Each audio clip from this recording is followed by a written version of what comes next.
Hello everyone. Welcome to English 101, जहां हम बहुत आसान तरीके से इंग्लिश सीखेंगे। इंग्लिश ग्रामर में 3 टाइप्स के टेंसेस होते हैं: present, past and future. Present tense और पास्ट टेंस हम डिटेल में अलग अलग वीडियोस में कवर कर चुके हैं। लिंक डिस्क्रिप्शन में मिल जाएगा आपको।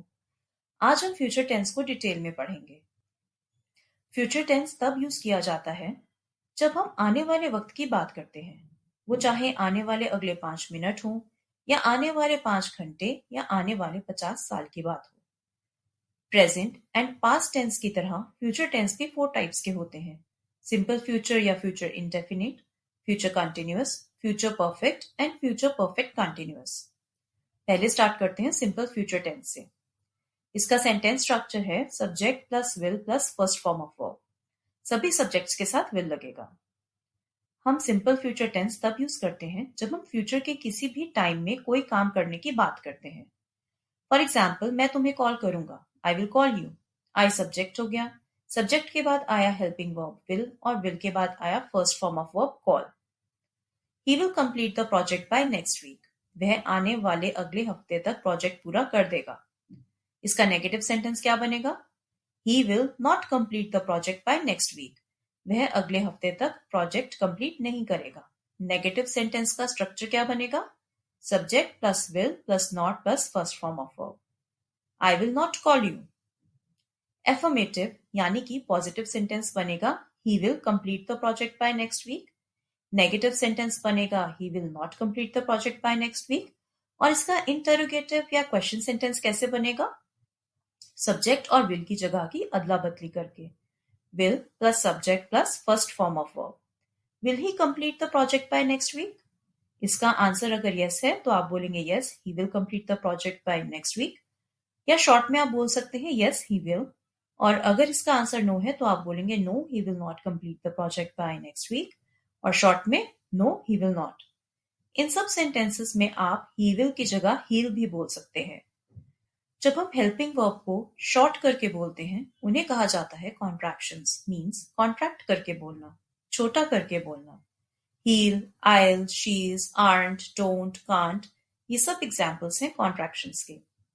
याद रखिए, जिन सेंटेंसेस के एंड में गा, गी, गे आता है, करूंगा, करेगी या करेंगे, उनमें सिंपल फ्यूचर टेंस यूज करते हैं। इसमें विल के साथ first form of verb use होती है। Next is future continuous tense. इसका सेंटेंस स्ट्रक्चर है subject plus will be plus first form of verb plus ING. जब हम किसी ऐसे काम की बात करते हैं जो फ्यूचर के किसी टाइम में चल रहा होगा, कंटिन्यूअस होगा, तब हम फ्यूचर कंटिन्यूअस टेंस यूज करते हैं। For example, I will be teaching English after lunch. मैं लंच के बाद इंग्लिश पढ़ा रही होंगी। ही will be playing cricket in the evening. इसका नेगेटिव सेंटेंस कैसे बनेगा? सेम सिंपल फ्यूचर की तरह सब्जेक्ट और विल के बाद नॉट यूज करेंगे, then be and first form of verb plus ING. He will not be playing cricket in the evening. और इसका इंटरोगेटिव सेंटेंस यानी कि क्वेश्चन क्या बनेगा? Will he be playing cricket in the evening?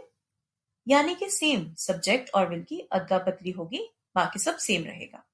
इसका answer अगर yes है तो बोलेंगे yes, he will be playing cricket in the evening. Short में बोल सकते हैं यस ही विल बी या यस ही विल। और अगर आंसर नो है तो बोलेंगे no, he will not be playing cricket in the evening. Short में बोल सकते हैं no, he will not. Continuous tense चाहे प्रेजेंट, पास्ट या फ्यूचर हो, सब में कंटिन्यूअस एक्शन की बात करते हैं और सभी में first form of verb plus ING use होता है। बस टाइमलाइन के अकॉर्डिंग हेल्पिंग वर्ब चेंज हो जाते हैं। जिन सेंटेंसेस के एंड में कर रहा होगा, होगी या होंगे होता है, तब फ्यूचर कंटिन्यूअस टेंस यूज करते हैं। एंड इस टेंस में will be plus first form of verb plus ING use करते हैं। नेक्स्ट टेंस है फ्यूचर परफेक्ट टेंस। जब हम किसी ऐसे काम या इवेंट की बात करते हैं जो फ्यूचर के किसी टाइम में पूरा हो चुका होगा, यानी कि कंप्लीट हो चुका होगा, तब हम फ्यूचर परफेक्ट टेंस यूज करते हैं। इसका सेंटेंस स्ट्रक्चर है subject plus will plus have plus third form of verb. She will have reached Delhi by this time tomorrow. कल वो इस टाइम तक दिल्ली पहुंच चुकी होगी। इसका negative sentence same simple future और फ्यूचर कंटिन्यूअस की तरह बनेगा। सब्जेक्ट और विल के बाद नॉट लगाएंगे और बाकी सब सेम रहेगा। She will not have reached Delhi by this time tomorrow. और इसका इंटरोगेटिव सेंटेंस होगा सेम सिंपल फ्यूचर और फ्यूचर कंटिन्यूअस की तरह।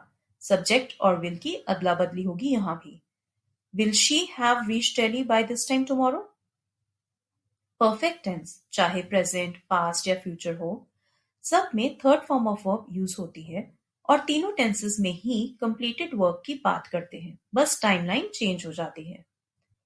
जिन सेंटेंसेस के एंड में कर चुका या कर लिया होगा, होगी या होंगे होता है, तब फ्यूचर परफेक्ट टेंस यूज करते हैं। एंड इस टेंस में will have plus third form of verb use करते हैं। एंड लास्ट है फ्यूचर परफेक्ट कंटिन्यूअस टेंस। इसका सेंटेंस स्ट्रक्चर है subject plus will plus have been plus first form of verb plus ING.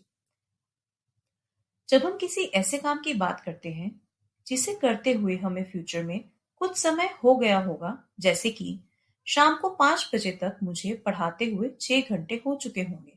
Bye 5 PM I will have been teaching for 6 hours. पढ़ाना past में शुरू हुआ और future के time तक continue रहेगा, तो हम यूज करेंगे फ्यूचर परफेक्ट कंटिन्यूअस टेंस।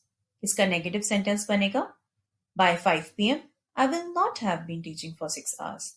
और इंटरोगेटिव सेंटेंस होगा by 5 PM will I be teaching for 6 hours? Perfect continuous tense चाहे प्रेजेंट, पास्ट या फ्यूचर हो, सब में first form of verb plus ING use होती है और तीनों टेंसेस में काम पास्ट में शुरू होता है और टेंस के टाइम के हिसाब से कंटिन्यू रहता है। जिन सेंटेंसेस के एंड में इतने समय से कर रहा होगा, होगी या होंगे होता है, तब future perfect continuous tense use करते हैं। एंड इस टेंस में will plus have been plus first form of verb plus ING use करते हैं। आई होप आपको फ्यूचर टेंस अब क्लियर हो गया होगा। इस वीडियो में हमने कोशिश की है कि फ्यूचर टेंस लर्न करने के साथ साथ प्रेजेंट और पास्ट टेंस की भी थोड़ी सी रिवीजन हो जाए। वीडियो अच्छा लगा हो तो लाइक, शेयर एंड सब्सक्राइब जरूर करें। Happy learning!